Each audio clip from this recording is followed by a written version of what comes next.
the controversy that shook conservative America.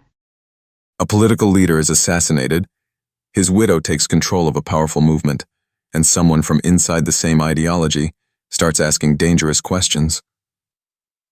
This isn't a conspiracy thriller. This actually happened. And by the end of this video, you'll understand why this controversy split conservative media in two. This is the Charlie Kirk, Erika Kirk controversy, explained. Before we begin, this video is not here to accuse. It's here to separate facts from noise. Because when tragedy meets power, the internet doesn't wait for truth. Who was Charlie Kirk? Charlie Kirk was one of the most influential conservative youth leaders in America.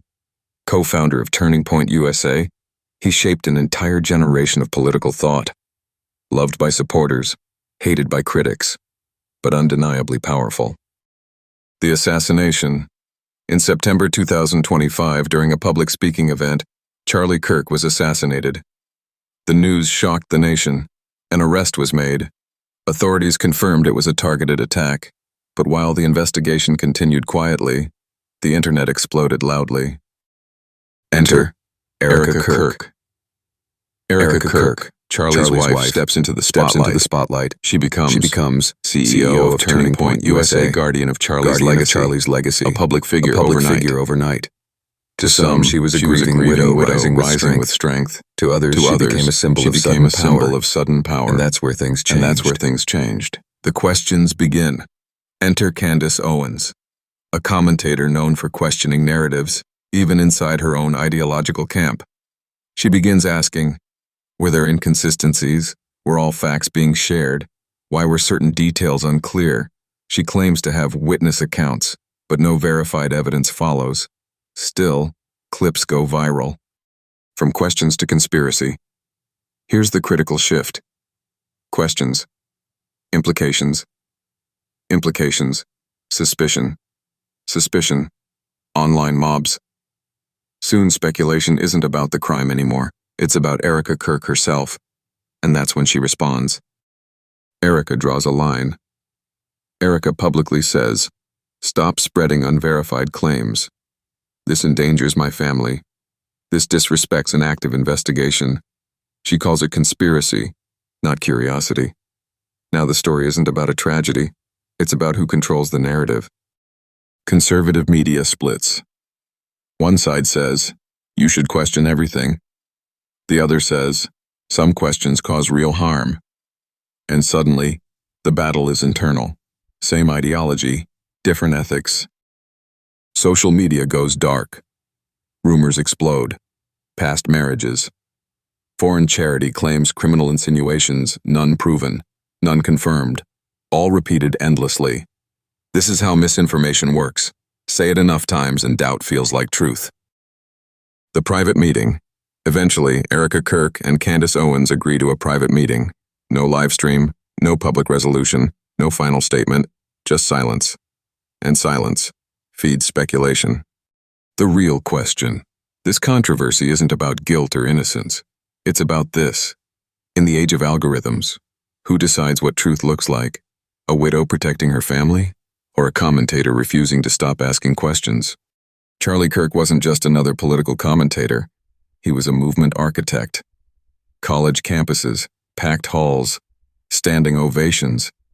To supporters, he was a voice of courage. To critics, a provocation. But power, real power, always creates enemies you never see coming. A leader is killed on stage, a movement fractures from within, and now even allies are turning on each other. This is not just a political feud. It's a battle over truth, legacy, and power, shaking the right wing to its core. This is the real Charlie Erika Kirk story, 2025 edition.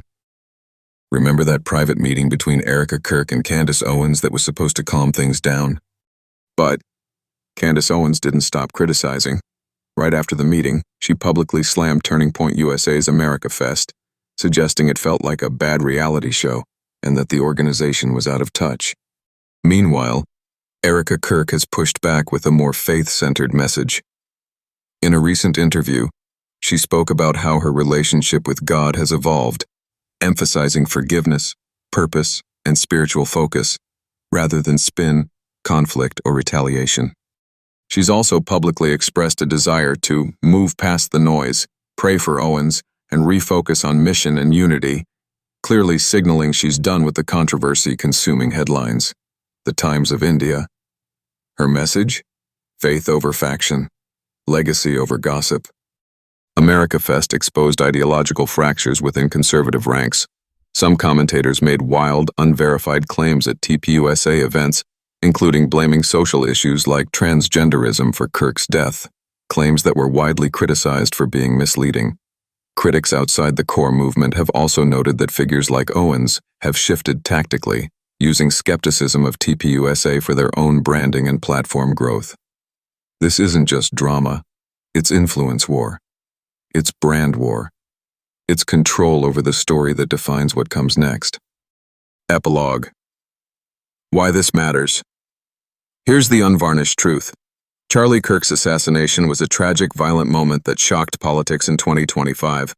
But what's unfolding now is about legacy versus narrative. Erika Kirk wants legacy, purpose, faith. Candace Owens wants transparency, accountability, traction.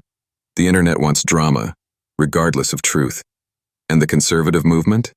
It's trying to piece itself back together in full public view. If you think this is simply political noise, think again. This is the story of how a movement handles loss, leadership, and legacy on the biggest stage imaginable. The final truth. This was never just a story about a crime. It was about how modern movements survive loss, how influence shifts after tragedy, how social media turns grief into spectacle, and how silence can sometimes be the only way a story ends. Some stories don't conclude. They simply stop being loud. Charlie Kirk remains remembered as a polarizing but influential figure. Erika Kirk continues to lead, leaning into faith, restraint, and legacy. Candace Owens remains a prominent voice, but increasingly positioned outside institutional conservatism. The movement itself continues, changed, fractured, but intact. No definitive villain, no definitive hero, no definitive resolution, just aftershocks. At the same time, it exposed fractures between influencers and institutions, between grief and branding, between faith-based messaging and confrontational commentary. Nothing exploded, nothing healed, but the direction became clear.